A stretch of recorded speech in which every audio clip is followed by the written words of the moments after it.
কিভাবে দিন কাটছে সোমালিয়ায় জলদস্যুদের হাতে জিম্মি বাংলাদেশি নাবিকদের? ঈদের আগের দিন সেই বার্তায় পরিবারের কাছে পাঠিয়েছেন নাবিকরা। জানিয়েছেন পানি ব্যবহারের সুযোগ পান সপ্তাহে কেবল একদিন।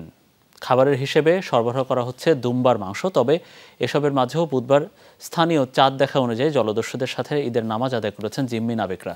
উদযাপন করেন মুসলমানদের অন্যতম প্রধান ধর্মীয় উৎসব।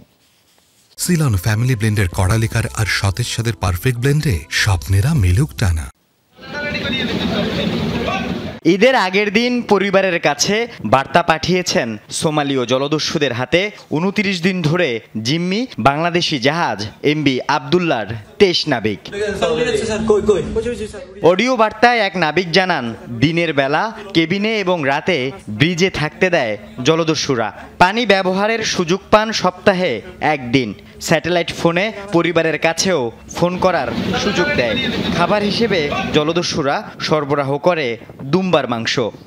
তারা আমাদের নামাজ রোজা এগুলোর জন্য কিছুটা ছাড় দিত। ফলস্বরূপ দিনের বেলায় আমরা কেবিনে এবং রাতের বেলায় সবাই ব্রিজে থাকার অনুমতি দেওয়া হলো এবং সপ্তাহে একদিন স্যাটেলাইট ফোনের মাধ্যমে পরিবারের সাথে যোগাযোগ করার অনুমতিও দিল। বুধবার জাহাজের ডেকে জলদস্যুদের সাথে ঈদের নামাজ আদায় করে নাবিকরা।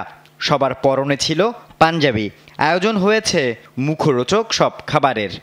ইনশাআল্লাহ ঈদের পর আবার ঈদ হবে আমাদের প্রিয়জনদের সাথে, প্রিয় মাতৃভূমিতে, প্রিয় বাংলাদেশে। সে পর্যন্ত অবশ্যই আপনারা সবাই আমাদেরকে আপনাদের দোয়ায় রাখবেন। ভালো থাকুক প্রিয়জন, ভালো থাকুক প্রিয় বাংলাদেশ। গত ১২ মার্চ সোমালীয় জলদস্যুদের কবলে পড়ে বাংলাদেশি জাহাজ এমবি আবদুল্লাহ। এরই মধ্যে জলদস্যুদের সাথে আলোচনা অনেক দূর এগিয়েছে বলে দাবি মালিক পক্ষের। চলতি মাসেই মিলতে পারে মুক্তি বলছে সরকার।